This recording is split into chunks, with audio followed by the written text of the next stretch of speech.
A give to the fullback on the dive.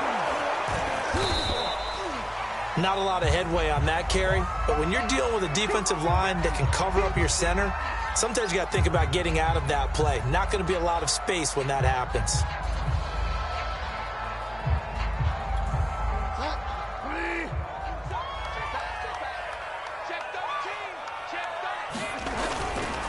Again, they go with a fullback Arma. And trying to push forward, but he is going to be stuffed up in the backfield.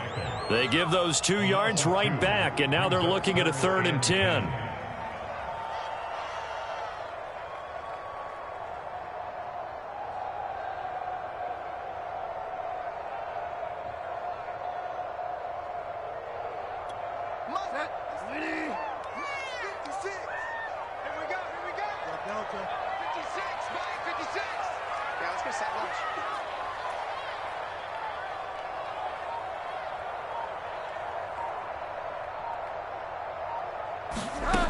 Throwing, Bridgewater. And this is going to be incomplete. Critical play in this football game, because if they pick up the first there, that clock keeps rolling. Has to be a little frustrating for them because they know that if they pick up a first down there and continue to eat away at the clock, really increases their chances of closing this one out. Now they're likely going to have to give the football up and sweat it out on the sideline.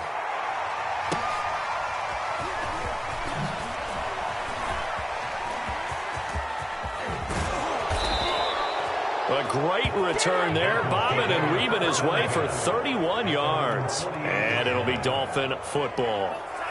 The Dolphins at the line, ready for their next drive.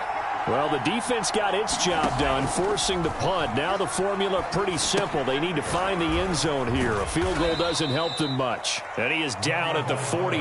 A pickup of 4 that started at 148-yard line and ended at the other. Now a 2nd down and 6. 4th quarter, down to the final 2 minutes, and we've got a 1-score game. So the Dolphins have it as we welcome you back in.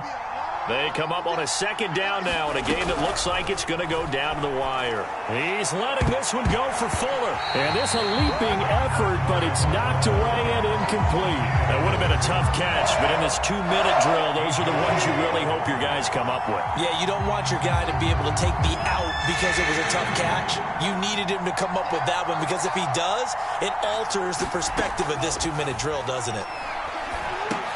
He's going to drop this underneath to Mostert. Well, this is going to depend on the spot, but it's not a very generous one. He looks to be about a yard or so short. Now the Dolphins going to burn the first of their timeouts as they stop it prior to what will be an important 4th down.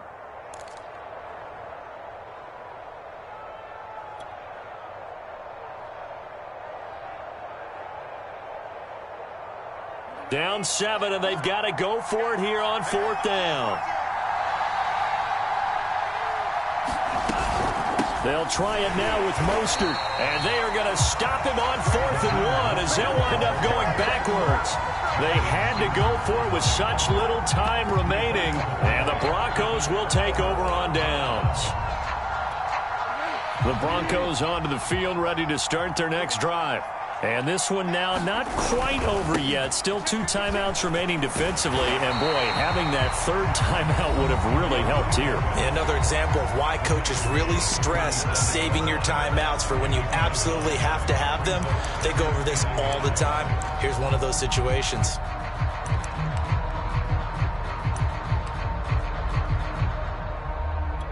Another yard would probably put this thing in the books. It's 2nd and 1. And again, they'll go right back to their fullback. And he'll go down, but not before getting this inside the 30. There's a lot of good on that play when we see the big fella taking a rumble into the secondary. But how about the big part of it, taking care of the football? He doesn't carry it very often, but when he does, he's got to make sure that he doesn't get it popped free. Unlike Mike Tolbert in Super Bowl 50, carrying the ball popped free, turnover, and it hurt his team.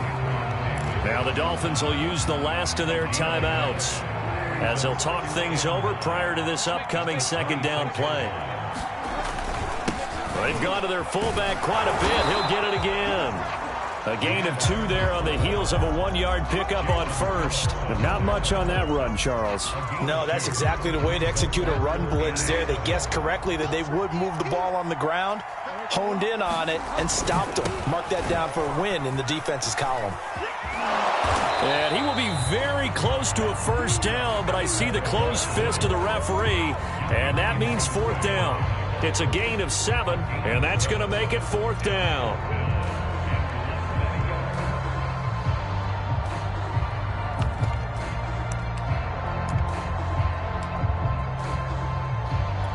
So on 4th down, out trots the kicker in a big spot here.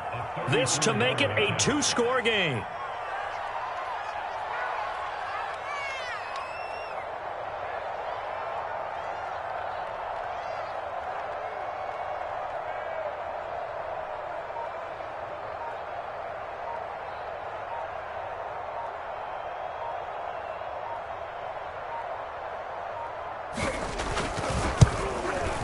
And his kick is right there. It's good. And that will push the lead up to double digits now at 10. So this one will wind up a Denver victory. And they were spurred on by a strong performance in that 4th quarter as they held their opponents off the scoreboard. Everyone wants to pitch a shutout for the entire game, but when you throw one in the 4th quarter, that tells everyone that you're getting stronger and dominance is starting to take over, right? The way that you close, the way that you finish, that gets preached to you from the time you're playing Little League football all the way up through. And they closed them out with a big-time performance down the stretch.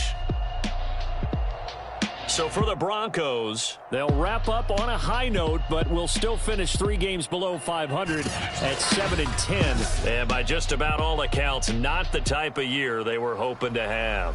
Meanwhile, for Miami, they go out with a bit of a whimper as they wrap up a very trying 4-13 campaign. And this front office will have plenty of work to do in the draft and through free agency to turn this ship around.